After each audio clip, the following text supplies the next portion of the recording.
Oh hey, how you doing? Today's video is a gun video. If that's not your cup of tea, click the back button and come back when I've done something with the bus or something. In general terms, this is going to be a gun video, and in specific terms, this is a follow-up video on the CT45. This video is taking about 5 weeks to culminate, so sit back, grab yourself a frosty beverage, and enjoy my suffering. Hey, greetings and salutations.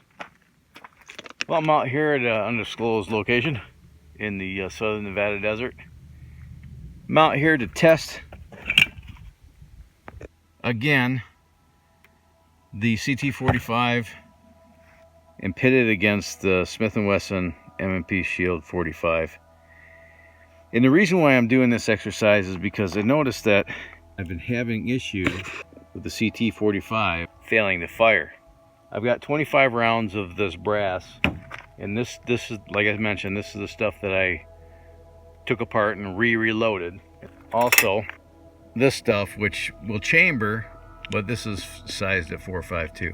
This is all tulip steel case, and yes, you can reload this stuff. It doesn't hurt your dies. This is annealed steel. It's a little tougher than brass, but it's still pretty pliable. And as you can see, it actually loads pretty good. But I'm going to run this stuff after I'm done running the brass. Then I'll run probably 20 rounds or a couple magazines of the steel stuff, and I'll let you see what's going on with the Kahr CT45. And then the stuff that doesn't go through the CT45, the stuff that won't fire, I'll run that through the M&P Shield 45 and see what happens.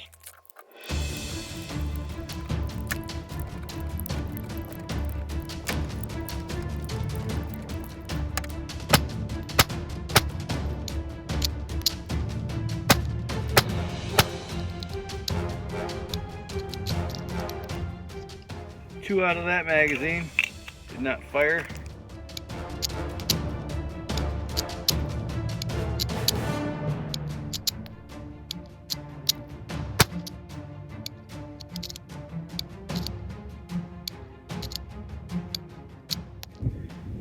Only one out of that magazine.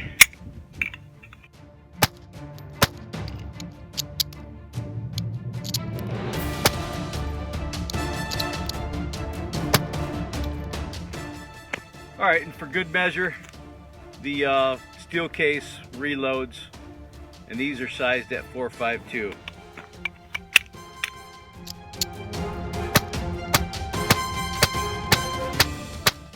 %. 11 rounds that failed to fire. That's 11 out of 25. That's just under 50% failed to fire, which is unacceptable. And if you notice too, if you look at these primer strikes, they're off center. This one here is dead center, but it didn't go off. Look how far off that one is.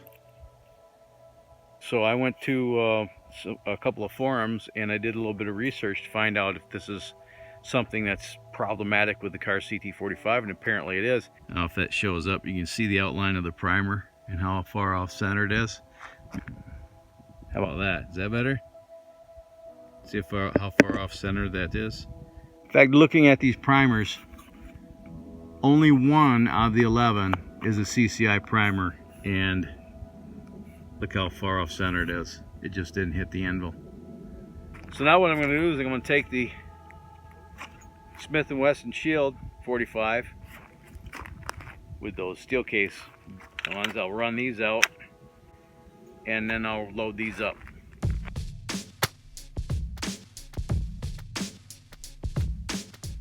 %.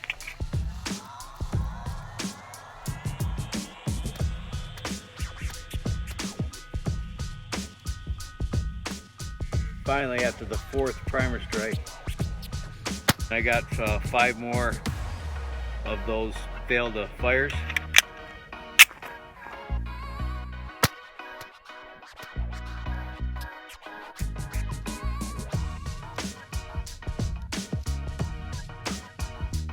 Out of those 11 rounds, 2, they didn't fire.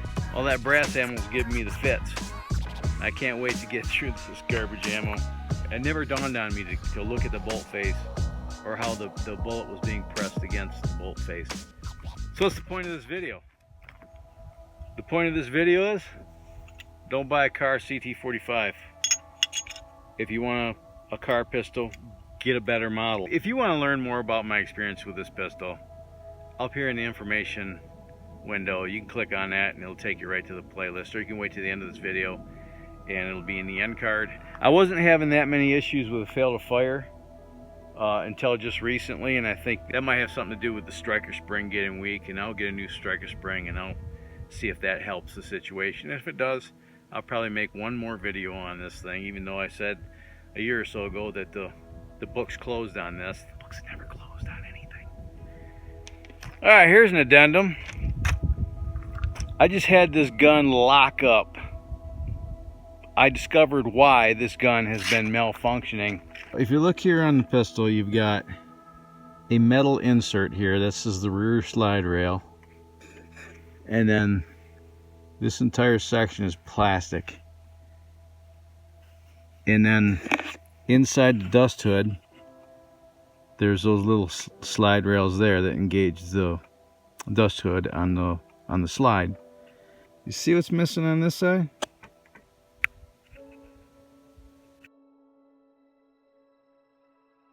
What that means is I need to get a new frame, which is the serialized part. So I'm going to have to buy a new frame, pay to transfer it, whatever, 50 bucks to transfer it into my possession, and then I'll have to get a new traction grip here. If you're thinking of buying a CT45, I can't recommend the gun. It might be good for a couple thousand rounds, but after that, maybe I'll call the guy I bought the gun from. They're not even here in this town anymore. He's in Boise, Idaho. But maybe I'll call him and see if there's anything we can do about this. It's well out of warranty, so I doubt that Kahr's going to do anything about it. They're not. Let's just say that Kahr's not well known for their customer service. Update. So I called Steve, who's the manager at the gun store that I bought this thing at. He told me to get a hold of Kahr and keep him in the loop, so I'm going to do that. I just contacted Kahr. I got to send it back to them along with one magazine so they can test fire it, because apparently they don't have any there at Kahr that they can use to test fire it.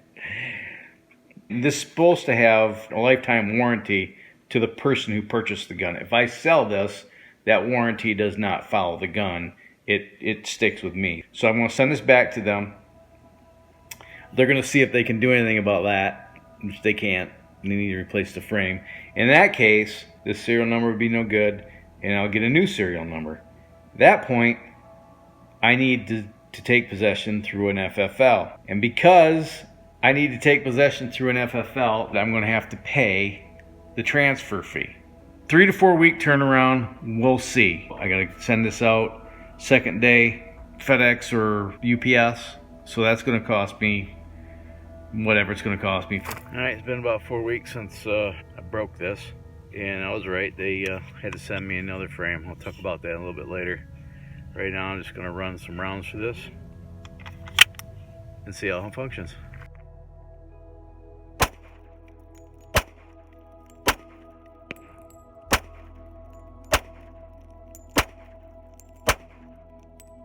Alright, what you didn't see was me taking the gun to UPS to ship it. It wouldn't have mattered anyway. I wouldn't have been able to use any of that video because I was pissed. First thing I did is I went down to the UPS store here in town. And because it's a third-party franchise, they can make up any rule they want to, and they've decided down there that they're not going to ship guns. So I had to go 70 miles in one direction to Las Vegas, over by McCarran Airport, to bring this to the UPS warehouse and ship it directly from there. Second day, signature required, for a grand total of $121 and change. Yeah, you heard that right, $121 and change. I was pissed. 3 weeks after I shipped it, I get a phone call from Matt down at Kahr. Yeah, it's a manufacturing defect. We need to replace the frame. What FFL do you want this sent to? So I spent an afternoon trying to call different gun stores in Vegas to find out if I could have this gun sent to them and how much it was going to cost me. And I can get through to anybody. To avoid the hassle driving into town, I'll go to the gun store here in Pahrump. So I called them and I told them exactly what was going on. I'm having some warranty work. I bought the guns from a particular gun store. They're no longer around. I need to transfer this through another FFL. How much is it going to cost me? And they told me $45. So now I'm more pissed. I had to call Kahr back to let them know where to send this gun. It took me 4 days to get through to anybody, and I still didn't get to talk to anybody in person on where to send this. I had to leave a message. I get an email telling me that my gun is on its way to the gun store. Yesterday I get a call from the gun store. Your gun's here, blah, blah, blah. Okay, so I went to go get it. I didn't know this, and apparently the gun store didn't know this either, that when the manufacturer takes possession of your firearm and they have to issue another serial number, there's no transfer fee involved. They've done all the paperwork at the factory. And because I'm a concealed weapons permit holder, I didn't have to pay the $25 Brady background check because I'm already vetted. So I'm only out of pocket $122. I took it out and it functions perfectly. And one thing I did notice is that the primer strikes are more consistent and centered over the primer, unlike before when they were just all over the place and way off center. And the other thing I noticed is that it pitches brass closer to me. I like that the brass is more consistently discharged out of the gun. Before, the brass would have a noticeable gouge on the rim. My theory is that the ejector was hitting the rim and putting a gouge in it. That wasn't happening today. I think what I'm going to do now is I'm going to sell this. Either sell it or trade it. While the frame is new and it's well within the break-in period, I think I'm just going to sell or trade this in and get the 1911 that I wanted to begin with. So if you like this video and you enjoyed my misery, go ahead and hammer away at that like button. If you didn't, hammer away at the other one. Either way is okay with me. If you haven't done so yet, down here, underneath this window, there's a red button that says subscribe. Click on that subscribe button, and then right next to it, click that little picture of a bell, and you'll be notified of future uploads. Share this video with your vast social media network. And as always, you have fun, stay safe, shoot straight, keep your powder dry, and have a splendid day. Bye now.